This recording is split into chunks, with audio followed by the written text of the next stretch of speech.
ಹೊನ್ನೆಯ ಮರದ ನೆರಳಾಗೆ ಆಡುವಾಗ ಸನ್ಯಾಸಿ ಜಪವಾ ಮರೆತಾನ. ಕರ್ನಾಟಕದ ಜಾನಪದ ದಾಟಗಳು ಕನ್ನಡ ನಾಡಿನ ಚರಿತ್ರೆಯಷ್ಟೇ ಪ್ರಾಚೀನ ಪುರಾತನ. ಅವು ಕನ್ನಡಿಗರೆಲ್ಲರ ಜೀವನದಲ್ಲಿ ಹಾಸು ಹೊಕ್ಕಾಗಿ ಬೆಸೆದುಕೊಂಡು ಅವರ ಮನಸ್ಸನ್ನು ಆಹ್ಲಾದಗೊಳಿಸುತ್ತಾ ಬಂದಿವೆ.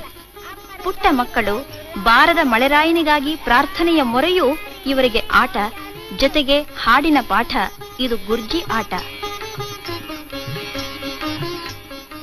ಪ್ರಾಸದ ಹಾಡು ಹಾಡುತ್ತಾ ತಲೆಯ ಮೇಲೆ ಕೈ ಇಡುತ್ತಾ ಸುತ್ತುವ ಗತ್ತಿನಾಟ. ರತ್ತೋ ರತ್ತೋ ರಾಯನ ಮಗಳೇ ಬೈಟು ಗುದ್ದಿ ಬಾಳೆ ಕಂಬ ಕುಕ್ಕರ ಬಸವಿ ಕೂರ ಬಸವಿ.